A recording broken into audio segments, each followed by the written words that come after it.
Gabriel Mesa es un médico antioqueño con formación académica en las universidades de Boston y California en los Estados Unidos. Durante 13 años fue CEO de EPS Sura y actualmente es el director del área académica de Ciencias del Cuidado y de la Vida en la Universidad de AFID, donde trabaja en la creación de programas de formación y proyectos en los temas de bienestar y salud.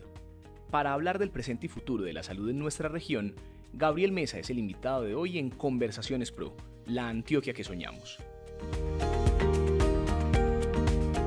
Bienvenidos nuevamente a una Conversación Pro, un espacio en el que hablamos de la Antioquia que nos soñamos, de los retos, de las subregiones, del talento, de los temas que hoy nos generan preguntas, nos cuestionan. Y hoy tenemos un invitado muy especial, él es Gabriel Mesa, una persona además muy reconocida en el mundo de la salud, 15 años al frente de EPS Sura, hoy al frente director del área académica de Ciencias del Cuidado y de la Vida de la Universidad de AFID, un apasionado por entender el ecosistema y el sistema de salud en Colombia. Y pues hoy hablamos de este tema con Gabriel. Gabriel, bienvenido a Conversaciones Pro Antioquia. Laura, muchas gracias, un placer estar acá con ustedes. Muchas gracias por la invitación, para que vamos a poder hablar de temas muy deliciosos, Qué bueno. muy enriquecedores para todos. Qué bueno, hablemos un poco pues, de ese recorrido que tú tienes, de esa experiencia que tú tienes en el sistema de salud en Colombia, particularmente desde EPS Sura, pues 15 años al frente de una responsabilidad pues clave para entender el sistema de salud en este país. ¿Cuáles son los retos que tiene el sistema de salud en Colombia? Explícanos un poco cuál es esa visión que tú tienes del sistema de salud de Colombia si lo quisiéramos comparar con otros sistemas del mundo. ¿Está bien? ¿Está mal? ¿Somos pioneros? Laura, mira, yo tuve el privilegio de llegar en el 2006 a Colombia otra vez después de vivir en California y no sabía nada del sistema de salud colombiano. Tú lo pude ver como con ojos inocentes y decir, bueno, malo, sin historia, sin carga de que estos son aquellos, sino que, venga, esto es bueno o malo. Y un sistema muy bien diseñado desde la conceptualización, pero con muy mala rectoría, es decir, como abandonado a su suerte. Y los problemas pequeños se volvieron problemas grandes, y finalmente cuando, ya después en otros gobiernos se pusieron a resolver los problemas, pues hubo, avances importantes, es un sistema bastante bueno, cuando uno pone un contexto de comparación. Y hay 5 elementos que son fundamentales. Esta va a ser la respuesta más larga de todas, pero creo que es una base necesaria. El primero es cobertura universal. Colombia tiene 99.7% de cobertura universal, comparado con Estados Unidos tiene 45 millones de personas sin seguro de salud. Segundo, plan de beneficios, el más amplio que yo conozco, con medicamentos de alto costo, tratamientos, procedimientos, trasplantes. Estados Unidos tiene una limitación gigante, dependiendo del HMO, el PPO. Tercero, subsidiado y contributivo. Tiene el mismo plan de beneficios para los que menos plata tienen, para los, más ricos de la población. Es decir, todo el mundo tiene el mismo plan de beneficios. Si uno se enferma, lo hospitalizan en la misma clínica con la persona al lado, de un estrato más bajo. Eso es un logro gigantesco. Cuarto, periodos de carencia y preexistencias. Colombia no tiene. Es decir, si uno llega a una EPS y dice, tengo cáncer, si me tienen que tratar, lo tratan el otro día. Eso fue lo que logró el Obamacare. Y quinto, el dato más impresionante de todos es Colombia lo logra con $200 per cápita al año. Estados Unidos se gasta 12.500. Esos son 61.5 veces más. Entonces uno dice, ¿y cómo lo hemos logrado? Pues precisamente porque estamos cubriendo mucho con muy poquita plata y nos hemos ido, empobreciendo todos en el sistema, raspando la olla de cada uno de los actores, y hay un desfinanciamiento que es importante, que es un problema distinto a pensar que el sistema no sirve. Muy bien, pues a propósito del desfinanciamiento, a propósito de la reflexión que hay hoy a nivel nacional sobre el rol de las EPS, yo quisiera que le explicáramos a los televidentes de Antioquia que nos están viendo o a las personas que nos ven, pues cuál es el rol que en medio del sistema de salud tiene las EPS, qué implica estar afiliado a una EPS y particularmente en un escenario hipotético en el que las EPS no existen, ¿eso qué implicaría para el sistema de salud? Yo creo que yo vengo pensando mucho en el tema y creo que la conversación es inclusive pensemos en el futuro, en el país y en el sistema que nos soñamos y que necesita Colombia. Y hay unas funciones que hoy cumplen las EPS que las tiene que cumplir cualquier actor en un sistema. Cuando uno se las dice, a los detractores dicen, yo no había pensado en eso. Entonces la primera de ellas es el aseguramiento. Las EPS son verdaderas aseguradoras, como cuando uno compra un seguro de carro, si le roban el carro le pagan su carro, si uno lo hospitaliza, la EPS le paga su hospitalización, como digo, con $200 per cápita al año. Esa es una función fundamental que alguien la tiene que hacer. La EPS asume el riesgo con su propio patrimonio. Segundo, representa al usuario ante el sistema de salud ante el usuario, es decir, tú necesitas algo, lo pides allá, si no pones una tutela, y al gerente de la EPS lo meten en la cárcel si no te lo dan, es decir, la cara que lo representa. Tercero, articula el cuidado. Si yo me quiebro un codo y necesito un material de osteosíntesis, ¿quién articula el cirujano, la anestesia, el material de osteosíntesis, el procedimiento, la rehabilitación, la incapacidad, eso lo articula. Compra inteligente de servicios, gestión de la calidad, gestión de los recursos. Entonces son 15 funciones muy importantes que no las vamos a determinar aquí pues en detalle porque se nos va el tiempo, pero esas funciones cuando uno las entiende dice alguien las tiene que hacer. Claro. Y las EPS las han hecho bien, en mejor o menor grado, unas mucho mejor que otros, pero finalmente si somos capaces de entender qué es lo que necesita el usuario para ponerlo en el centro, para que los recursos que tenemos, que son pocos, alcancen y tengamos el mejor estado de salud de la población, pues creo que vamos a poder pensar a futuro y no en clave de pasado. Claro, y trayendo esa conversación, Gabriel, a nivel regional, a nivel local, obviamente tu balance sobre los retos y los desafíos en Antioquia, ¿qué desafíos tenemos para garantizar el acceso pues, universal a las personas al sistema de salud? Esa es una magnífica pregunta, Laura, porque en Antioquia, en Colombia, el régimen subsidiado y contributivo se homologó, es decir, cubre lo mismo después de la sentencia T760 del 2008 de la Corte Constitucional, y ahí dijeron los planes tienen que ser iguales por equidad. En ese momento Antioquia tenía un problema importante y era que nadie quería estar en el régimen subsidiado, todas las que venían se quebraban, y se juntan Gobernación, Municipio de Medellín y Confama y dicen, venga, hagamos una EPS para que la gente que menos recursos sí pueda estar cubierta en el régimen subsidiado, porque las que había eran del régimen contributivo. Sura, por ejemplo, es una EPS del régimen contributivo que no podía decir yo a cubrir toda la población del régimen subsidiado. Y sale, digamos, esa figura que ha sido muy importante, que precisamente por ese desequilibrio financiero que cuento, por esa poquita plata que destinamos, pues las EPS se mantienen al borde de quebrarse. Digamos, Sabia Salud siempre se mantiene por el borde de la insolvencia porque tiene se llama siniestralidad muy alta, o sea, gasta mucho en salud. Entonces tenemos unos retos a nivel país, que es qué queremos cubrir, con cuánta plata y cómo queremos determinar que ese nuevo contrato social, que así se puede llamar, tenga todos los actores relevantes y lo respetemos. Entonces digamos, hombre, terapia con no sé qué medicamento que es súper costoso porque no funciona. Como sociedad decimos no. O un tema muy complejo, un paciente de 90 años que fumó toda la vida y requiere un trasplante de pulmón. ¿Quién en la sociedad va a decidir si ese paciente requiere o no, se le va a hacer o no el trasplante de pulmón?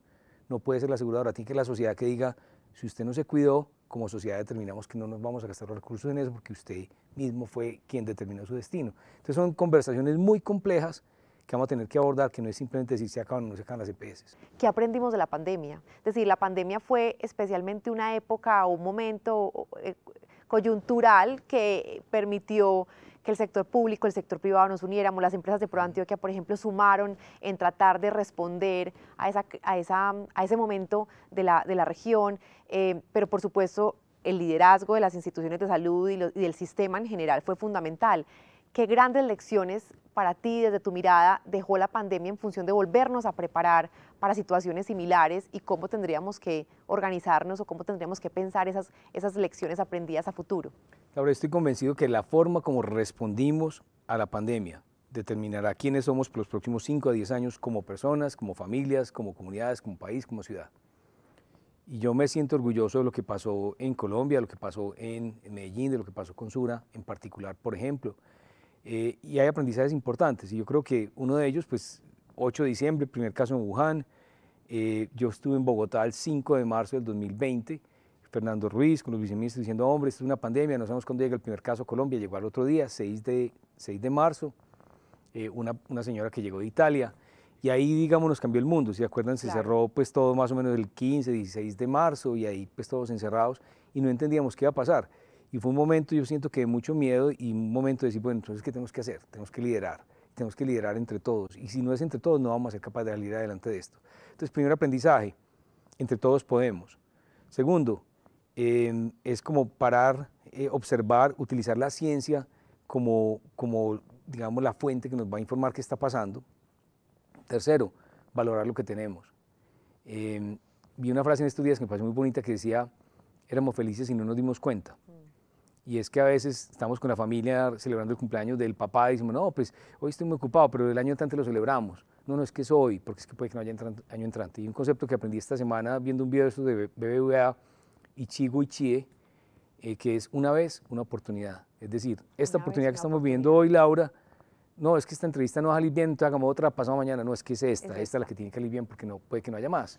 Entonces, ¿cómo vivimos el momento presente? Creo que esa es una oportunidad de aprendizaje que nos dejó la pandemia. Muy lindo eso, Gabriel, y yo creo que a ti, pues quienes te hemos leído, te hemos escuchado en otros espacios, sabemos que la pregunta por la salud, el bienestar, el cuidado de la vida, va más allá pues de la pregunta por lo físico y de cuáles son esos síntomas o cuáles son esas enfermedades latentes que tenemos a propósito de la pregunta por el sistema de salud. Yo quisiera que habláramos de eso, de que estamos enfermos los colombianos, no pensando en lo físico, sino pensando en la pregunta por el ser, por el bienestar, por el cuidado que es tan presente en la forma como tú abordas esta conversación.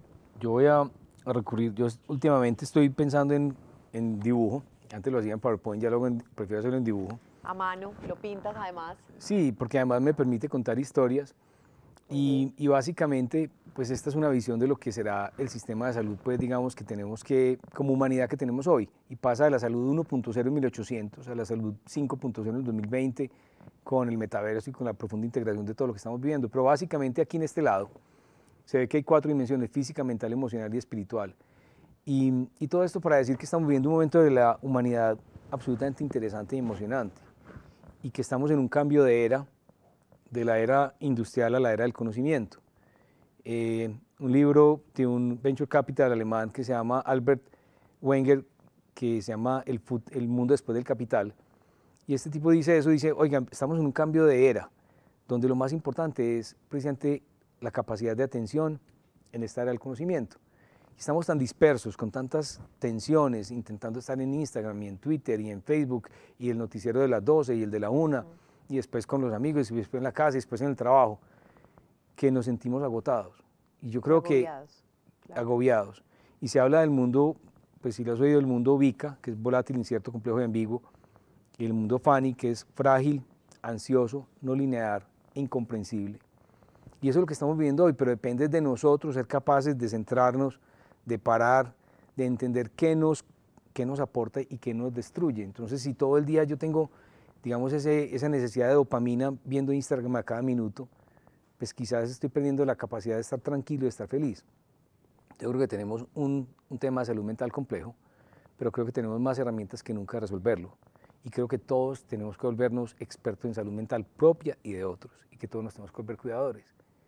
Empezando por una frase muy bonita que a mí me ha servido mucho, que es de los budistas, que dicen, los pensamientos son las semillas que siembras en el jardín de tu mente. Entonces, ¿qué semillas estás cultivando tú, Laura y Gabriel, todos los días? Qué lindo eso. Entonces, si yo todos los días siembro semillas de odio, de rabia, de miedo, de que el mundo se va a acabar, pues esa va a ser la cosecha que va a tener. Claro. Entonces, depende de todos nosotros.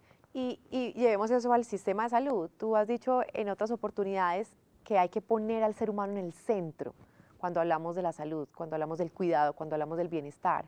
¿Eso cómo interpela el sistema de salud y a los actores? ¿Eso qué implicaría? ¿Pensar cómo? Eso es magnífico, porque yo creo que la tecnología es la que nos va a llevar a que el ser humano esté en el centro. Es decir, vamos a tener, y ya existe tecnología y hay emprendimientos, inclusive aquí en Medellín, donde el paciente habla y la historia clínica como una especie de Alexa copia y el médico puede dedicarse a hacer esto que está haciendo y no está escribiendo. Y eso permite humanizar, permite poner al paciente en el centro. Entonces la tecnología va a ser la que nos va a permitir precisamente devolverle esa dignidad al paciente y que esté en la mitad. Y que el médico se pueda dedicar a sanar, a cuidar, a acompañar, a desarrollar una empatía profunda y una conexión. Porque además va a tener mecanismos de inteligencia artificial que le van a permitir saber quién es Laura, y le van a decir, mire, Laura Gallego en este momento de su vida, estas son las cosas que tiene que tener en cuenta, y no tengo que, digamos, coger un plan para cada persona, sino que inclusive unas rutas de atención que me permitan utilizar esos recursos de la mejor forma posible. Entonces yo creo que es un momento excepcional de la vida donde la tecnología nos va a ayudar, pero donde vamos a requerir cuidar mucho a los médicos y enseñar que los profesionales de la salud tengan una vida interior muy, digamos, muy rica, entendiendo que ellos son responsables de cuidar esas 4 dimensiones, física, mental, emocional y espiritual, a partir de los hábitos. Muy bien, y a propósito de los profesionales de la salud, y que la discusión pues no solo es a propósito de las EPS o en función de las EPS, sino también de la llegada de un nuevo gobierno que tiene pues el inicio de hacer una lectura amplia de la salud, de los retos de la salud, pues por supuesto la ministra, entre otros. Desde tu experiencia, desde la experiencia práctica y real, pero también desde la reflexión que implica el sistema de la salud, ¿cuáles son esos 3 asuntos relevantes que la sociedad no puede perder de vista a propósito de la salud en Colombia y que van a ser desafíos para este nuevo gobierno pues, del actual presidente Petro? Mira, Laura, yo creo que el mundo, a partir de eso que dije, se mueve como en un ambiente de miedo. Yo creo que a todos nos corresponde generar esperanza y confianza. Todos teníamos miedo y decíamos, ¿qué pasa? Porque este es el primer gobierno de izquierda. Yo creo que es una oportunidad de ver las cosas distintas. Lo que quiero decir es que cuando yo digo es blanco y tú dices es negro, y yo te anulo a ti, me quedo solo con el blanco. Si digo, ve, qué interesante que Laura dice negro. Entonces tengo el negro, tengo el blanco y tengo toda la gama infinita de grises como posibilidades. Entonces esto nos está invitando a un diálogo, a escuchar y decir, vení, lo que yo pensaba que es, de pronto no es, de pronto es pues en la mitad. Y creo que eso es lo primero, que esta es una oportunidad de dialogar, de decir qué queremos cuidar, por qué es importante cuidarlo, que, como decía, qué contrato social queremos tener como país y como sociedad, y cómo nos queremos imaginar el futuro. Porque además a mí me parece que inclusive cuando yo anulo al otro es falta de imaginación, es falta de creatividad, porque cuando yo digo, vení, sumemos. Entonces, hay temas como sistemas de información, por ejemplo, que son fundamentales, o sea, una historia clínica como un chasis básico va a ser muy importante. Segundo, la gestión de riesgo, cómo yo soy capaz de predecir y prevenir y cuidar basado en tecnología, antes de esperar que un paciente se infarte, y eso, pues, con la estructura que tenemos hoy, lo que haga falta a futuro. Las EPS lo hacen bien, algunas mucho mejor que otras. Entender los recursos que tenemos, como decía, son $200 per cápita por año comparado con 12.500 en Estados Unidos o 6.000 pues en Francia. Entonces uno dice, con esos poquitos recursos, ¿cómo los vamos a utilizar de la mejor forma posible? Pero cuarto punto es cómo la tecnología nos puede permitir soñarnos un futuro que hoy quizás nos parece impensable, pero cómo inclusive decimos, ¿qué pasa si Antioquia es el hub de desarrollo de HealthTech y de MedTech? O sea, compañías de Universidad Empresa Estado, con EAFID, con el CES, con la Escuela de Ingeniería, con la Bolivariana, con todas las que quieran llegar. Decir, venga, sumemos para que Antioquia esté en el mapa del mundo. Y la gente de Israel se venga a Medellín a estudiar, a decir, vean, ustedes cómo están haciendo esto, ustedes cómo están concibiendo el bienestar y el cuidado de una manera distinta, apalancados en tecnología. Que la gente de Estonia diga, hay que ir a estudiar el caso de Medellín y de Antioquia, porque creo que está en TISO es increíble. Y yo creo que no puede ser excluyente, y tenemos que acabar todos y decir, bueno, ¿quiénes más quieren estar? ¿Quiénes más quieren sumar? Y sumemos en ese futuro grandotote y no en un futurito chiquito que es el mío, no es que este es el mío y es el que yo creo.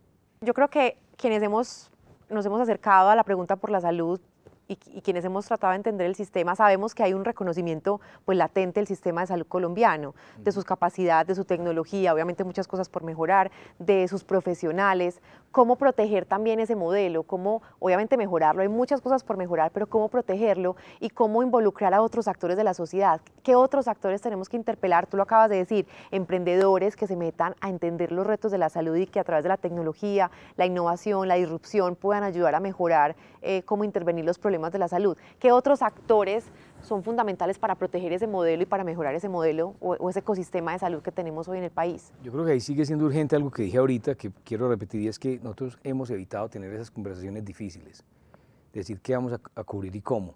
Y cuando uno le cuenta a alguien de Estados Unidos, por ejemplo, lo que cubrimos en Colombia con esa plata, dice, eso es imposible. O sea, tenemos un nivel de eficiencia impresionante. En Estados Unidos el nivel de desperdicio es del orden del 50%. Eso, pues hay estudios que muestran eso. En Colombia puede ser de un 10, un 5, un 2%, no sabemos cuánto, pero somos muy eficientes. Pues entonces, ¿qué tenemos que hacer? Tenemos que decir, primero, qué queremos cubrir, segundo, cómo lo queremos hacer, y lo más importante es cómo prevenir, cómo hacer que cada persona sea responsable de su propia salud, que no lo hemos mencionado. Entonces, si Laura no se cuida, el médico puede ser muy buen médico, pero va a ser imposible, ¿cierto? Claro. Si yo digo, no, es que yo me tomo una botella de aguardiente al día, pero el médico no se da cuenta, pues realmente nadie te va a poder evitar una cirrosis, ¿cierto? Entonces, ¿cómo el sistema de salud tiene que poner al paciente como el actor más importante del sistema de salud, pero además el más desperdiciado? Es el más importante y es el que menos se utiliza y es el que tiene el poder de hacer las cosas. Entonces, ¿cómo tenemos que enfocarnos en educación para entregar la información, para que la gente sepa cómo se cuida, cómo se alimenta? Entonces, por ejemplo, alimentación consciente, que no quiere decir volvernos veganos o vegetarianos, sino es decir, comer conscientemente. ¿Tengo hambre o no tengo hambre? Una pregunta, Laura, y para todos ustedes, ¿cuántas veces comen sin hambre? Y comemos sin hambre porque nos acostumbramos y nos digan, no es que usted tiene que comer porque es la hora de comida, pero si no tienes hambre, ¿por qué estás comiendo? Sueño y descanso, balance mental y armonía, la práctica que sea rezar, meditar, actividad física. ¿Qué tanto estamos nosotros conectándonos con la vida, con la actividad física? Y creo que esa responsabilidad va a ser fundamental, que el médico sea capaz de entregársela a la persona y decir, usted es el dueño y el responsable de su salud. Yo todos los cuadernos, Laura, los empiezo con algo que me enseñó Julio Sayek, que es el rector de la colegiatura hace mucho tiempo, y es esto que es muy bonito, y es, creo, permito y promuevo todo lo que sucede en mi vida. Creo, permito y promuevo todo lo que sucede en mi vida. Claro. Casi un mantra. Casi un mantra. Porque, es que yo soy de mala. No, creo, permito y promuevo todo lo que sucede en mi vida, porque es la consecuencia de una cantidad de cosas que hice durante muchos años.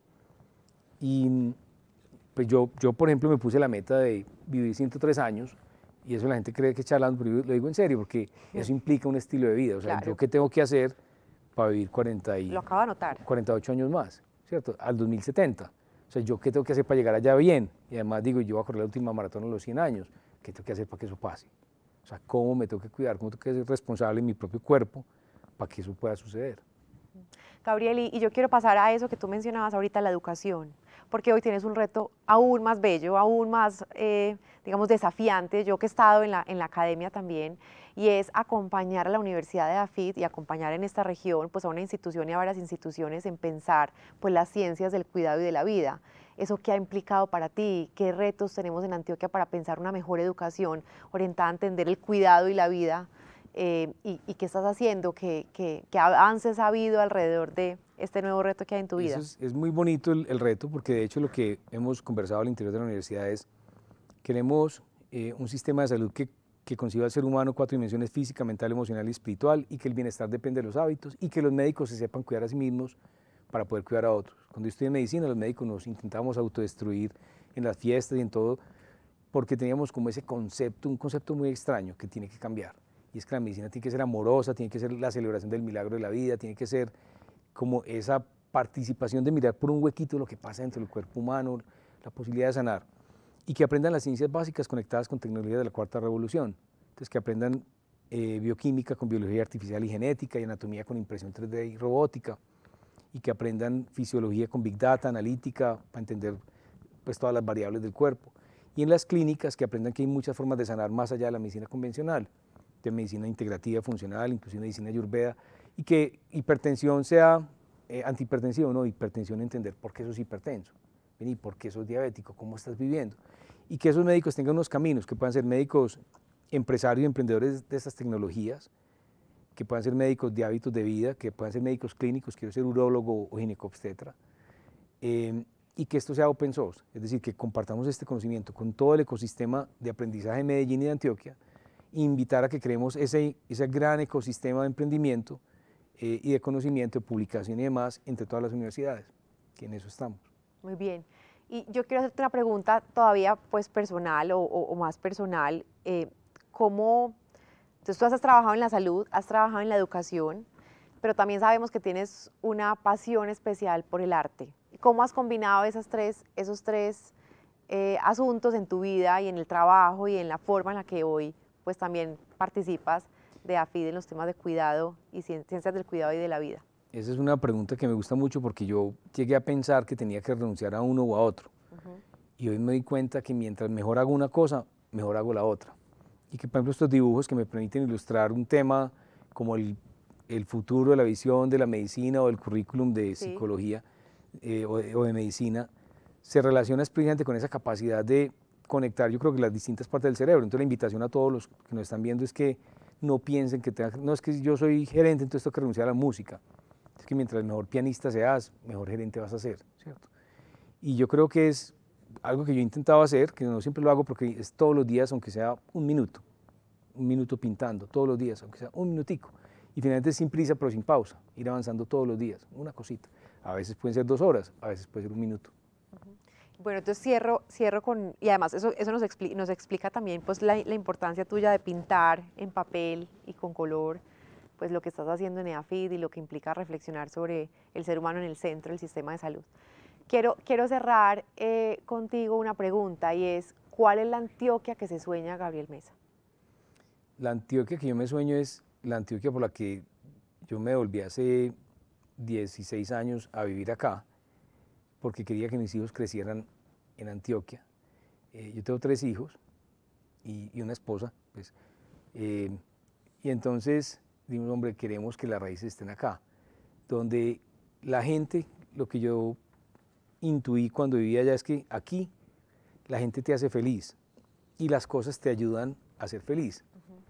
En otras culturas las cosas te hacen feliz y la gente te ayuda a ser feliz. Yo creo que mantener esas personas, esas relaciones, esa cercanía, esas posibilidades de servir, de ayudar y de transformar la sociedad, creo que es importante. Segundo, yo creo en una Colombia de grandes sueños y por eso digo, ¿por qué no nos soñamos que esta sea, por ejemplo, que Medellín sea el hub de desarrollo de código de América Latina, donde entonces en Sombatá hay una escuela de código y estamos haciendo un mapa donde decimos, mire, hay como 15 iniciativas distintas, ¿por qué no las juntamos?